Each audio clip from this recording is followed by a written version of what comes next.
buong mundo. Hello po sa inyo lahat. So sa part 1 ng video na to, napakita ko sa inyo kung sino ang lumikha ng ISIS o ng mga terorista dito sa Middle East. At para mas mapatunayan ko yun sa inyo, pakinggan nyo ang mga sasabihin ni Hillary Clinton. Is the United States supporting Al-Qaeda in Syria?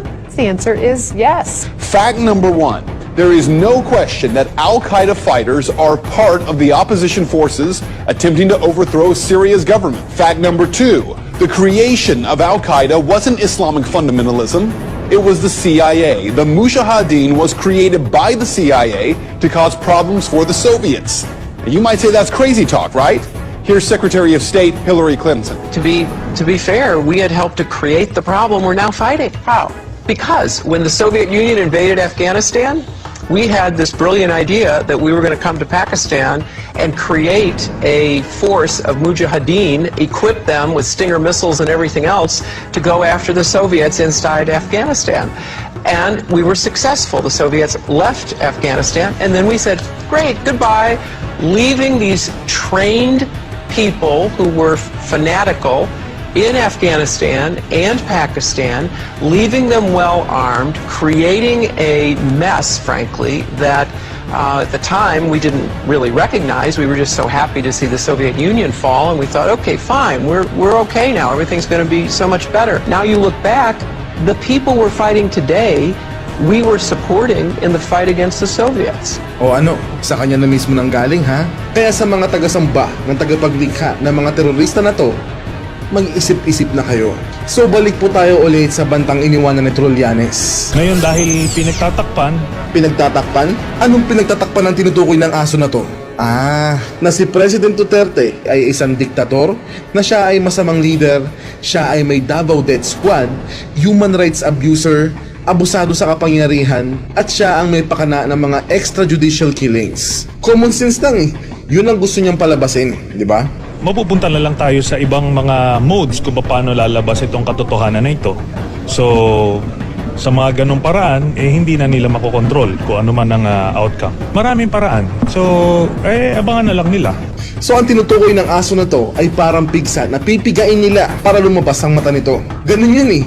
Sa pilitan nilang palalabasin ang katotohanan sa pamamagitan ng mga dirty tactics nila. So, paano nga ba nila ito gagawin? Siyempre, una, yung terrorist attack. Yun na nga, yung nangyari sa Marawi City. Yung umatake ang grupo ng Maute. Yun po yung nakikita kong phase 1 ng mga plano nila para palabasin ang mga katotohanang pinagsasabi nila. So gusto po nilang palabasin na diktador si President Duterte sa pangyayari na yun. Dahil alam nila na magdedeklara ng martial law si President Duterte sa Marawi City. Kaya lang, matalino at wais ang presidente namin. Dahil sa halip na sa Marawi City lang siya magdedeklara ng martial law, ginawa niyang buong Mindanao. So pag nangyari to, papalabasin nila ang mga bayaran nilang ralihista. So nandyan na nga ang mga taga-UP, Kadamay, at kung ano-ano pa mga grupo na binabayaran nila. Imagine pa ni taga-Luzon ang mga nagrarally para itigil ang martial law sa Mindanao. Yung mga taga-Mindanao nga hindi nagrereklamo. Pagkatapos itong mga bayaran na to, pumuputak sa Luzon. Parang tanga lang eh.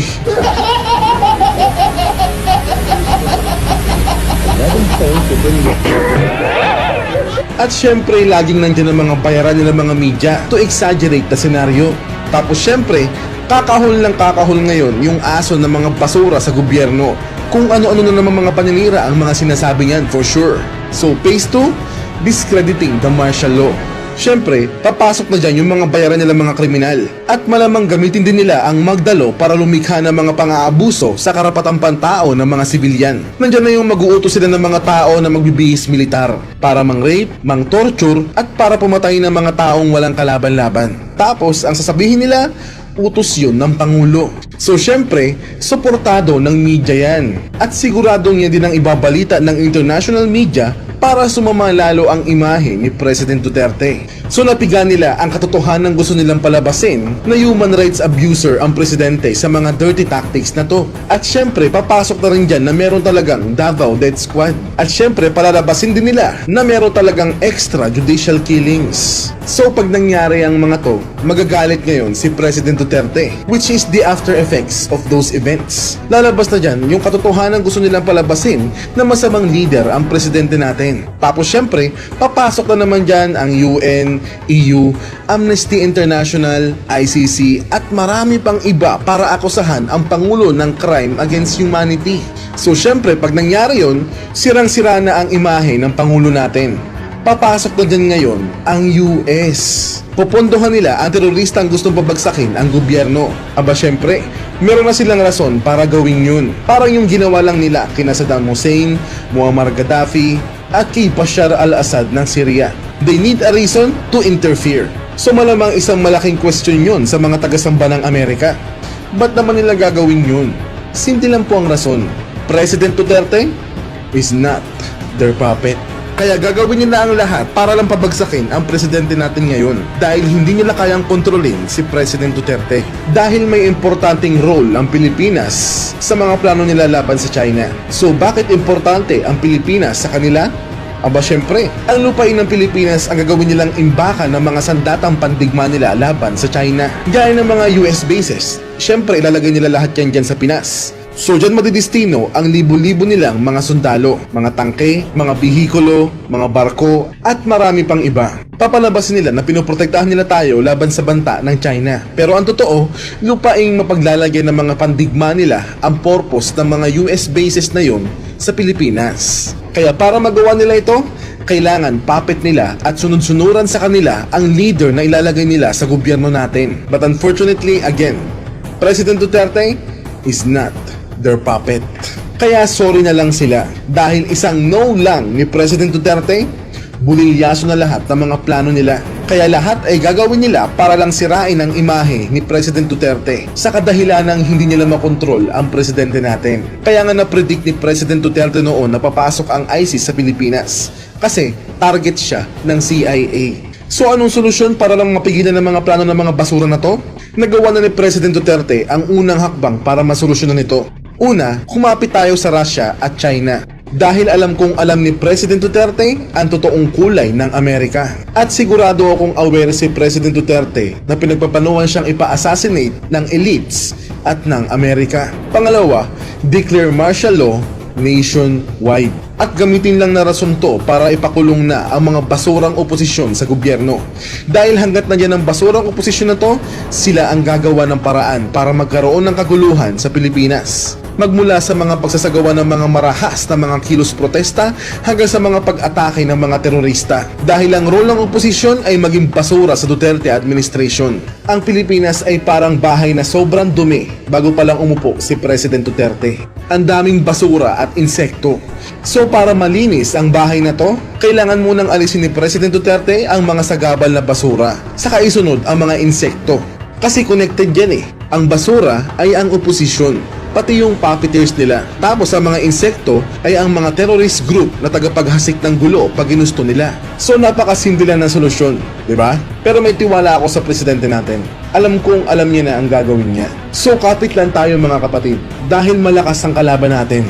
Imagine ang US, EU, UN, LP, oligarchs, CBCP, CHR, at ang mga bayarang media, both local and international, ang mga kalaban natin. Ang nasa ating hanay ay ang taong bayan, gobyerno, at ang presidente natin. Pero panis pa rin sila sa atin. Lorenzana said, "We're in a state of emergency," Duterte said Wednesday after he cut short a trip to Moscow and flew back to Manila. "I have a serious problem in Mindanao, and the ISIS footprints are everywhere." He declared martial rule for 60 days in the entire Mindanao region, home to 22 million people, and vowed to be harsh. "If I think you should die, you will die," he said. "If you fight us, you will die. If there's open defiance, you will die. And if it means many people dying, so be it." But he said he would not allow abuses and that law-abiding citizens had nothing to fear. Duterte said a local police chief was stopped at a militant checkpoint and beheaded, and added that he may declare martial law nationwide if he believes the group has taken a foothold. Marawi Bishop Edwin de la Pena said the militants forced their way into the Marawi Cathedral and seized a Catholic priest, 10 worshippers, and 3 church workers. The priest, Father Cheeto, and the others had no role in the conflict, said Archbishop Socrates Villegas, president of the Catholic Bishops' Conference of the Philippines. He was not a combatant. He was not bearing arms. He was a threat to no one, Villegas said of Cheeto. His capture and that of his companions violates every norm of civilized conflict. Villegas said the gunmen are demanding the government recall its forces. Military spokesman Colonel Edgar Aravelo said 13 militants had been killed and that 5 soldiers had died and 31 others were wounded.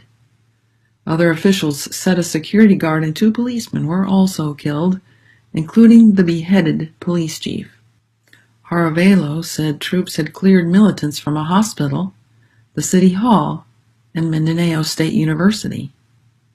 About 120 civilians were rescued from the hospital, the military said. Thousands of people have fled the city, said Mima Jo Henry, an emergency response official. She quoted another official as saying, Marawi was like a ghost town. Broadcaster ABS-CBN showed people crammed inside and on top of public vehicles leaving the area, and some walking on foot with their belongings as they passed through a security checkpoint manned by soldiers. Martial law allows Duterte to use the armed forces to carry out arrests, searches, and detentions more rapidly. He has repeatedly threatened to place the South, the scene of decades-long Muslim separatist uprisings, under martial law. But human rights groups have expressed fears that martial law powers could further embolden Duterte, whom they have accused of allowing extrajudicial killings of thousands of people in his crackdown on illegal drugs. Hapilon, an Arabic-speaking Islamic preacher known for his expertise in commando assaults, pledged allegiance to the Islamic State group in 2014. He is the commander of the Abu Sayyaf militant group and was wounded by a military airstrike in January. Troops sealed off major entry and exit points to prevent Hapilon from escaping, Military Chief of Staff General Eduardo Ano told the Associated Press late Tuesday. We will conduct house-to-house clearing and do everything to remove the threat there. We can do that easily, Ano said, but added it would be more difficult in an urban setting because of the need to avoid civilian casualties. He said the group erected Islamic State flags at several locations. Provincial Vice Governor Mamantal Adyong said late Wednesday that more troops had arrived in the city, which was dark because 80% was without electrical power. Hopefully, the military will be able to control the situation in Marawi City by tomorrow, he said. Duterte met late Tuesday with Russian President Vladimir Putin and said he's counting on Russia to supply weapons for the Philippines to fight terrorism. Of course, our country needs modern weapons. We had orders in the United States, but now the situation there is not very smooth, and in order to fight the Islamic State with their units and factions, we need modern weapons, he said, according to Russian state news agency TASS. While pursuing peace talks with 2 large Muslim rebel groups in the south, Duterte has ordered the military to destroy smaller extremist groups, which have tried to align with the Islamic State group. At least one of those smaller groups, the Maut, was involved in the Marawi siege. It's one of the less than a dozen new armed Muslim groups that have pledged allegiance to the Islamic State and formed a loose alliance with the Hapilon reportedly designated as the alliance's leader. Political analyst Ramon Casiple said the Maut is a clan-based group with members in Marawi who came to Hapilon's assistance, with some directly assisting in the fighting and others fanning out to different parts of the city, setting up checkpoints and burning some buildings and taking hostages from the cathedral. It is difficult to root out because they are from there, he said. The mots are embedded in the population. The group has been blamed for a bombing that killed 15 people in the southern Davao City, Duterte's hometown, last September, and a number of attacks on government forces in Lanao, although it has faced setbacks from a series of military offenses. Last month, troops backed by airstrikes killed dozens of Mott militants and captured their jungle camp near Lanao del Sur's Piagapo town. Troops found homemade bombs, grenades, combat uniforms, and passports of suspected Indonesian militants in the camp, the military said. From Reuters World News, Sunday, May 28, 2017. Bodies of civilians dumped near Philippine city besieged by Islamists, by Tom Allard, from Marawi City, Philippines. Bodies of what appeared to be executed civilians were found in a ravine outside a besieged Philippine city on Sunday, as a 6-day occupation by Islamist rebels fending off a military onslaught took a more sinister